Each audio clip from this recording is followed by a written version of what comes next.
Hello, everyone, and welcome to Speaking of the Arts. I hope you are staying safe and healthy right now as we enter the second half of April 2020.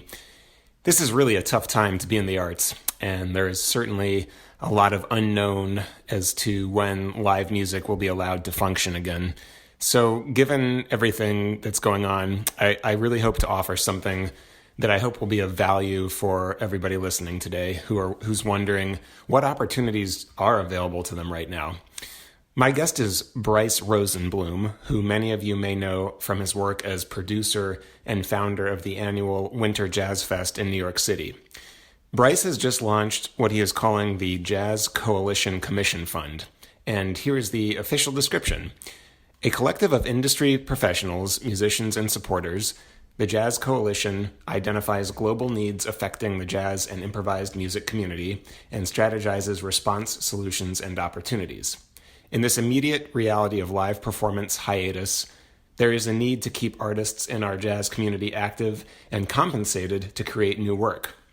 United behind the goal to support deserving artists and boost overall morale, we are launching the Jazz Coalition Commission Fund.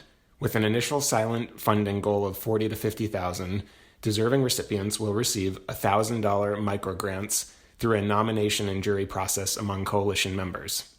The funding pool will have a secondary stage with a public GoFundMe campaign and additional outreach to grow the fund and increase the number of overall recipients. Recipients will live stream their works in progress and will eventually premiere their music at partner venues when public assembly is safe and possible again. Coalition members support the commission financially by contributing to the fund directly and or by attracting new donors. Coalition members will participate in the nomination and jury selection process of recipients. Presenter coalition members will offer recipients opportunities to premiere the new works at their venues. My conversation with Brice goes in depth into the fund, and you will learn more about it, including how to participate or apply for a grant. Before we start the interview, I thought it would be worth reading Brice's bio, just to provide some background and context so you can better understand his own impact on the arts. I also want to mention that during the interview, you're going to hear additional background conversations. This is because Brice's children, like everyone else's right now, are having to do classes and online learning from home. So here's Brice's bio. Presenting an eclectic mix of concerts and festivals for over 20 years in New York City, Brice Rosenbloom is proud to utilize his extensive booking experience and resources toward live music projects that align with messages of progress and social justice. For over a decade, Brice led the programming team as senior music director at the West Village music venue La Poisson Rouge, where he presented the likes of Andrew Bird, Anthony Braxton, Beck, Brad Meldau, David Byrne, Erykah Badu, Esperanza Spalding, Flying Lotus, Kamasi Washington, Lou Reed, Michelle Indigliacello, Mos Def, Mumford & Sons, Norah Jones, and many more. Prior to LPR, Rosenbloom launched and is currently running the New York City Winter Jazz Fest. Now in its 16th year, it is praised by the New York Times as the city's most renowned jazz festival. From its early years at the Knitting Factory in Tribeca, Winter Jazz Fest has grown into a 10-day, multi-venue, citywide festival that featured over 700 musicians, 170 groups, and welcomed more than 18,000 attendees in January 2020. Recognized for its threefold mission of supporting new artists, continually expanding audiences, and amplifying messages of social justice, Winter Jazz Fest redeems jazz as a musical beacon towards progress both on and off the stage. Along the same theme of aligning music with justice, Brice recently programmed and produced the Emerge Music Plus Impact Conference in Las Vegas. Presenting over 50 bands, speakers, artists, and film pieces, Emerge inspired and engaged audiences around themes of protest, identity, sex, and wellness.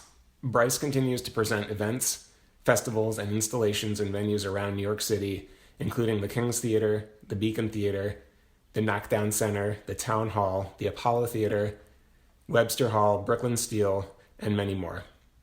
Brice's early programming aesthetic was developed while working at Jazz at Lincoln Center, 92nd Street Y, the Knitting Factory, Central Park Summer Stage, and Macor, where he presented a residency featuring Norah Jones just before her Grammy takeover.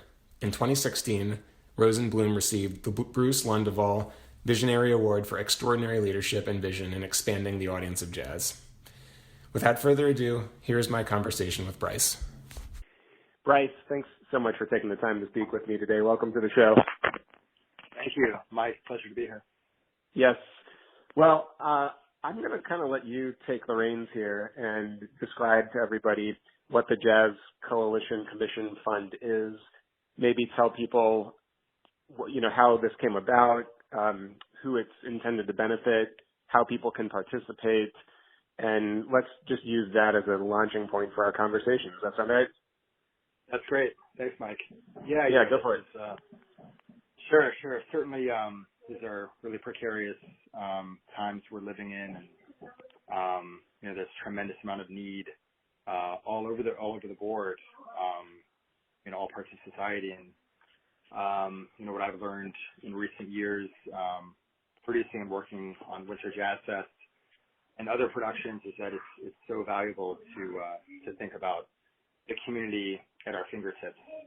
So for me, that's the jazz community, my colleagues, the artists that we depend on so much, that we value and cherish, and everyone, in the surrounding support areas of the industry. With this real global need that we're seeing, I felt, it's important to do what I can with the skill set and the contacts and resources I have to help in whatever way. And in talking with a couple of colleagues, at the time, this was a couple of weeks ago, at that time there wasn't, or we didn't notice there being much global or within the jazz industry any sort of relief effort that would have been announced. There's been a few projects and foundations that have stepped up in recent days, which is fantastic.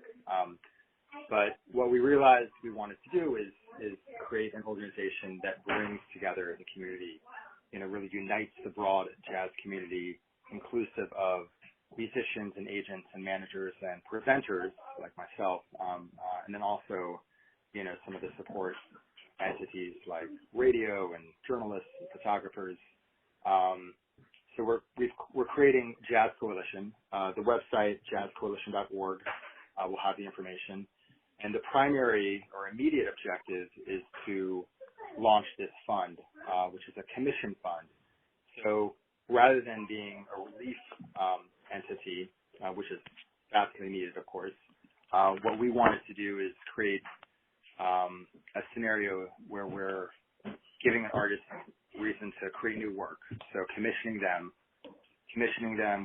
to create something that can be eventually premiered when we're all able to assemble again at partner venues. And in the meantime, before that happens, we're going to ask artists to stream works in progress, share that to both engage the audience and to spread the word about what we're doing. So currently, myself and several colleagues like Danny Melnick and Gail Boyd and Janice Burley Wilson, we're building a coalition, reaching out to colleagues. Right now, we have over 50 colleagues that have committed to become coalition members, and we're reaching out to several hundred more in the coming days. And the response has been tremendously positive, both or all three on three tiers, building the collective coalition, and then secondly, with the mission of commissioning new artists, creating new work, and thirdly, just the ripple effect idea of building positive morale within the jazz community. Well, I got to say, I think this is a really brilliant idea for a couple of reasons. And obviously, as a booking agent, the thing that really piqued my interest was reading about the idea that venues can partner, that can be supportive of this by actually having the opportunity to premiere the new work live when we're all able to be in person again. And I thought that was really cool because, you didn't just limit this to raising money to create resources for artists to create new works. It's a multi-tier sort of engagement or like enterprise, if you will. So I think that's really smart, and I want to do whatever I can to help get the word out about this, especially to presenters, because a lot of conversations I've had the past few weeks with presenters have been sort of along the lines, asking the question, okay, well, what can we do now if we can't do music at the venue? And one of the things that's been of interest is trying to create ways where artists can create exclusive content for the venue. But this takes it to a whole nother level. And I think as people find out about this, they're definitely going to be excited to do it. I mean, it just makes so much sense to me. Have you had some early success with other presenters being on board? Yeah, essentially almost every presenter I've reached out to has responded positively. They want to contribute in some way, whether it's financially or resources. Most everyone is thrilled to share the mission. And the way we see it is really happening in three stages. One is the internal support effort, so raising funds from coalition members, again, which is inclusive of presenters, agents, managers, artists, other stakeholders in the jazz industry. So we'll have a pool of money, and then we will have a nomination process. So coalition members will nominate recipients, mostly jazz musicians, but it was suggested that we also open up the pool of nominations to journalists, photographers, other creative types, and I'm certainly open to that. We want to again support as broadly a representation of who we rely on to our job to celebrate in the jazz community. And then there will be a jury selection process where we select the recipients in that first phase. Second phase is going to be opening up the financial support to a broader community, so to fans, to other stakeholders, and we're going to have a GoFundMe campaign. We'll do some streaming shows that are intended to raise money, and hopefully that'll increase the pool of funding, so we'll be able to do a second round of recipients. And then thirdly, we're planning on doing an event, so a live stream or type event where we engage with artists performing all over the world, partnering with the presenters that are tied in to the coalition, and we can create essentially a show. We're going to determine if it's going to be a subscription or paywall, or if it's just going to be open and free, and encourage people to donate. But that'll be the third step of raising contributions.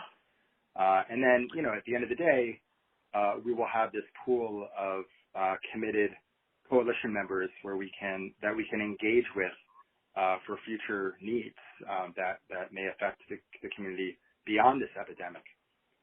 So we really see this as impetus for jumpstarting a wonderful initiative that unites the community. Are the funds limited to the actual creation of a new work of music, or are they, if I'm an artist, am I eligible to use the funds for other needs such as touring or whatever, or recording or anything else? It's really geared towards commissioning new works.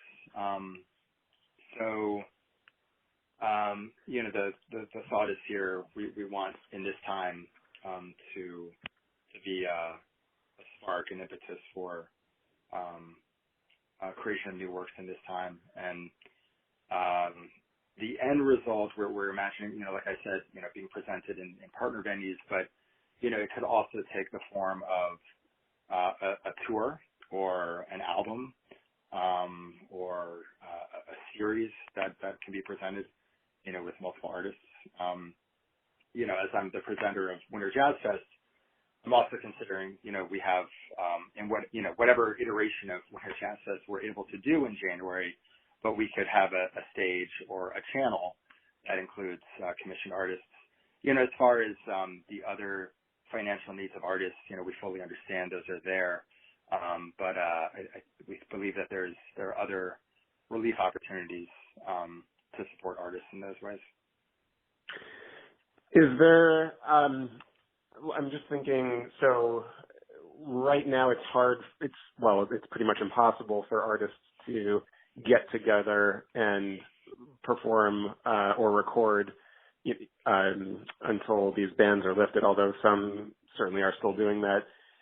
I guess my question is, do you need to have the new work recorded, or how does that work for the artist in order to get the funds? Right. So we're still determining that. It's probably going to be on a case-by-case basis, depending on what capabilities the artists have. Whether they do have the ability to do a collaborative work with fellow musicians, or if it's going to be more solo or do a small ensemble based. That's really going to be on a case-by-case basis. But we're going to be, we're going to have to sift through the nominations and determine the best way forward. Collectively. I think that's something we haven't fully tackled, but that's something we realize is an important step. It seems like there's just an endless amount of opportunity with this. Once you get a handful of artists who have gone through the process and have produced new works, you mentioned that there could be tours from it. There could be sort of a new series for it. I could almost envision also, once you've opened this up for fans to support the fund, maybe a way for fans to vote for their favorite work. It just seems like there's so many possibilities there. I really, the more I think about this, the more I think you've stumbled on something big that's really needed right now. So congratulations on that. Thank you, and I appreciate your support on it and ideas. That's the other, just in terms of the culture of this, we want it to be a collective, people sharing and helping us develop this together. But specifically to your point of, voting on commissions, that's something a colleague suggested as well. We're still toying with the idea, but we do want to have the commissions in some way available, the end result available through the site. It could be streamed, it could be archived. So that's something we're definitely thinking about as well. Oh, that's really cool. What else should I know about this if I'm interested in participating? You already mentioned the website. What haven't we covered about it? I'm just thinking out loud here. Specifically on the website, I'll just explain a little bit further. On the site, there's a portal or a page, coalition. So if you are a presenter, if you're a member of the industry, if you're an agent, a manager, an artist who wants to be a voting coalition member, there'll be a minimum contribution of requirement of $100. And again, that gives you the opportunity to nominate, and then we will have a pool of the coalition member who acts as a jury, or who helps with the jury selection process. In addition to contributing as a coalition member, fans or other people who just want to support, there'll be a donate button, of course. So anyone who wants to support can donate that way. But I think it's a work in progress. So hopefully there'll be other features and opportunities. A coalition member suggested that we have a live page on the site, so anyone who is doing performances from their living rooms or wants to stream a remote performance, we could set that up on that page and promote it through all of our socials and messaging channels. That's really great. Have you had any contact with certain artists? You don't have to mention names, but I'm going to assume that if you have, they're probably really excited about this prospect. Yeah, I mentioned a few artists. Like you said, people are excited. One of the stipulations that we're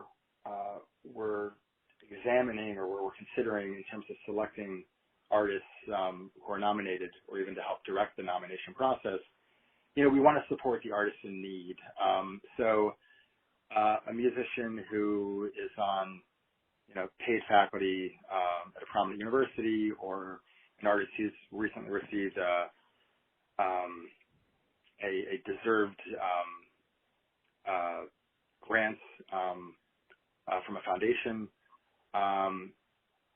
they may not be top on our list of people we feel are in ultimate need. It's really the touring musicians who mid-level, maybe lower level, maybe side players who don't have that other source of income that we want to support and support their creative process and give them morale and inspiration to contribute and create and to continue through their day. And of course, we recognize the grant size we're looking at is going to probably start at $1,000, and even at $1,000, it's not going to save their lives, but it's going to be something that we hope will get them through the day and inspire them to create. And overall, we hope the ripples will be a motivation and a morale boost for the entire community. I'm sure it will, for sure. I was thinking just sort of a departure from the topic of the fund, because I'm curious to hear from you as a presenter. Obviously, Winter Jazz Fest doesn't happen for a little bit until January, and we're having this conversation in April. But what is your sense of, if any, of sort of like the confidence, if you will, of concert goers maybe by this fall? I've had a handful of conversations over the past few weeks with presenters who would typically program in the summer and the fall, and everybody's canceling summer events right now, and now fall events are being pushed back. But one of the things that keeps coming up is we just don't know how people are going to react once the all clear signal happens. It's sort of an open-ended topic, but I'm more just curious to hear your thoughts on that. And if you've had any discussions, with other presenters, what you guys are thinking. Sure. I had a call yesterday with the North American Presenters Group. There were 50 of us presenters from all over the country and Canada. And the conversation we had yesterday, the point is it would have been very different had we had the conversation a week ago. And I imagine a week from now, it will be different than the conversation we had yesterday. There's new developing information every week. And you may have seen this week that the mayor of New Orleans issued a statement that large concerts will not happen this year. De Blasio, mayor of New York, said yesterday that large concerts in New York will be one of the last things that he will allow. So, definitely some intimidating or informative declarations that are coming out. And also there was a Consequence of Sound article this week that said some health official advised that large events, they're talking about concerts and sporting events, other gatherings and festivals, don't happen until well into 2021. So, a week ago, my thought was, we're going to tackle the fall. Of course, we're being mindful. I was in conversations with other presenters and festival directors, people eyeing the fall at the time. But you saw already, New Orleans Jazz Fest had pushed to the fall, but this week they announced they're fully canceling. I imagine Coachella is going to do the same. Burning Man, which attracts 80,000 people in the desert, canceled entirely. That happens at the end of August. So right now I am looking at shows that I've moved to the fall. I'm considering what we're going to do with Winter Jazz Fest. We have Gregory Porter playing the King's Theater on October 3rd, which we're going to have to explore, what we're going to do there. For Winter Jazz Fest, really just the last couple of days I've been considering what is the best option, or at least to brainstorm and research what it would look like to do this virtually in some way, which in a lot of ways lends itself to many opportunities because we're not constrained by a physical space, and we can really open up the audience globally and still, provide a multi-stage, multi-night experience. There's a lot of research I need to do and figuring out the best way forward and figuring out if it's something we try to monetize or if it's something we keep it open and free and encourage people to donate. My thought and my hope is with anything I'm presenting that there be just to step back to the coalition, the Jazz Coalition, that there be a percentage of any financial gain goes to the coalition, and I'm going to encourage other presenters to do the same. One of your colleagues, an agent I spoke to this week, said he's planning on a festival next month with his artists.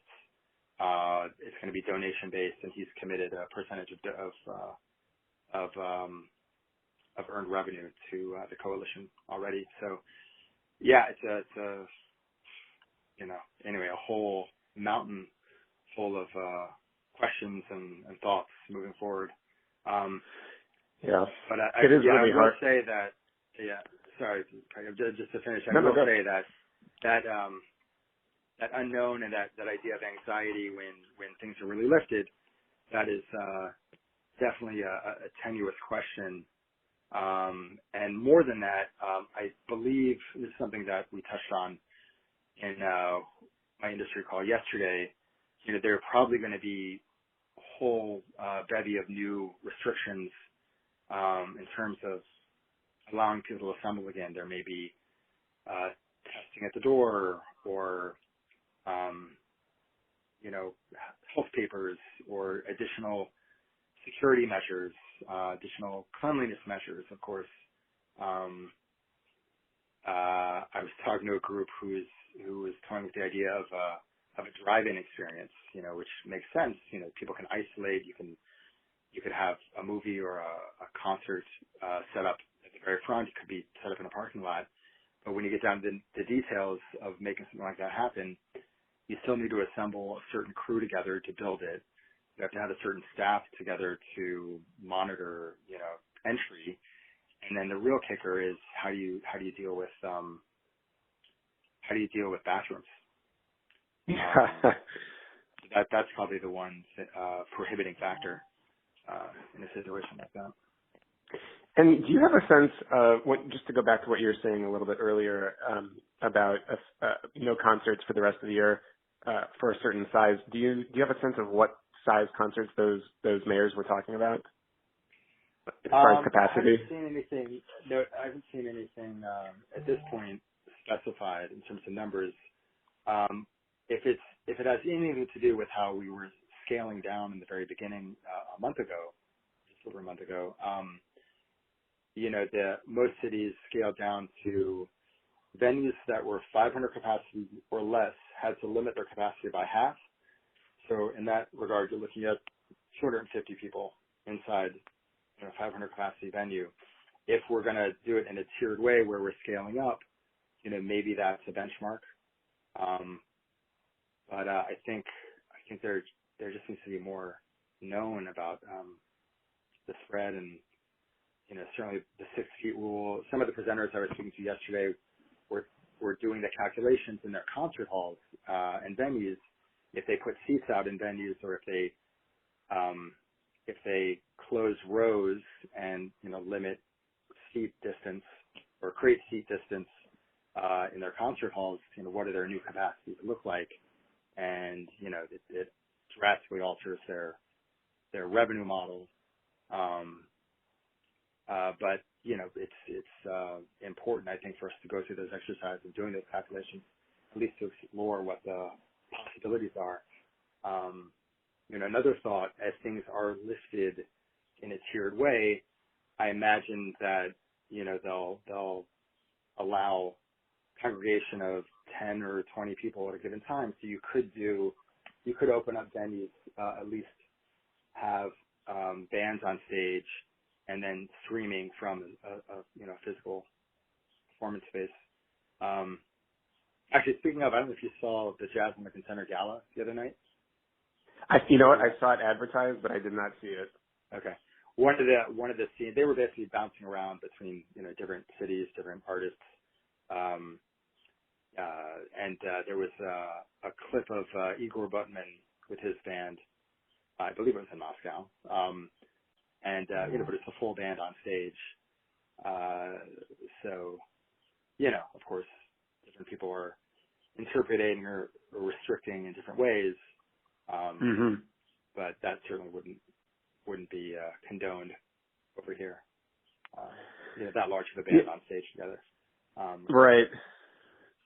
It's it's tricky. And just to your point about sort of people's confidence level, I mean, there's going to be a period where it's going to be, people are going to have to be willing to take a risk or not, even with safety protocols and everything.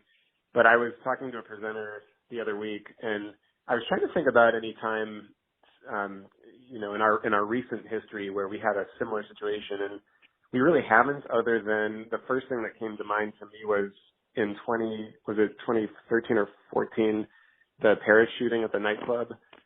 And yeah. I remember when that happened, going to see a show the following week here in Boston and being extremely apprehensive and standing very close to the exit sign. And obviously that changed my concert experience because I was very just hypersensitive and aware of sort of the crowd. I recall that. And I think a lot of people went through that for sure. And then so after that and subsequent horrible shootings that took place in concerts as well, now it's pretty common to go through a metal detector or some type of a wand or at least a pat down before you enter the venue. And that wasn't the case before all that for sure. So I guess it's impossible to predict what'll happen as far as protocol, but I think we can assume it will be very different in some respects. Yeah, I agree. We just don't know. Yeah, Governor Cuomo said the other day when I think it was his daughter or a relative asked him, when are things going to get back to normal, and his response was, they're never going to be back to what was normal. What we're doing is creating a new normal based on what is safe, based on what is responsible. Yep. Yeah, I guess just one more thought about events for the fall. I'm very, very curious to see how the NFL reacts to this if they're told they can't have their season. Yeah, or even baseball right now. Yeah, that's a good point. Yeah, any major sport. Yeah. Right. I know it's been floated, the idea of having teams play, without fans in the stands. Yeah. Which makes sense, but, then you think about the amount of staff it takes to field these teams, especially a baseball or a football team. They have hundreds of people, on the sidelines, plus, the offices and back of house that support those teams. So I don't know, restrictions would have to be lifted pretty substantially for that to happen. Right. But, if you really look at the larger global perspective and think about the overall economy, there's just lots of unknowns, and it's pretty likely, we're going to be entering into a recession, if not a depression. Globally, think about countries that are less fortunate than us and what they're going to deal with and how that's going to affect the global economy. It's definitely scary, and that's, the hope is that, with art and with music, we can, keep things sane and fulfilling and rich, keep the human spirit winning these little battles. Absolutely. Yeah, and just to sort of hit it home, just to bring it back to the commission fund, can you say, I'll post a link to the website when it's ready, but can you just tell everybody the name of it one more time so people can point their browsers? Great. Jazz Coalition, jazzcoalition.org. And that's where all the information will be about the commission fund and how you can become a coalition member or how you can just support the initiative. And there'll be other resources on the site as well. Thank you, Mike. Thank you so much, Brice. I appreciate your time today, and I look forward to seeing how this grows. I think it's a great idea. Right on. All the best. Can't wait to see you in person and enjoy your show together. Likewise. Yeah. Take care.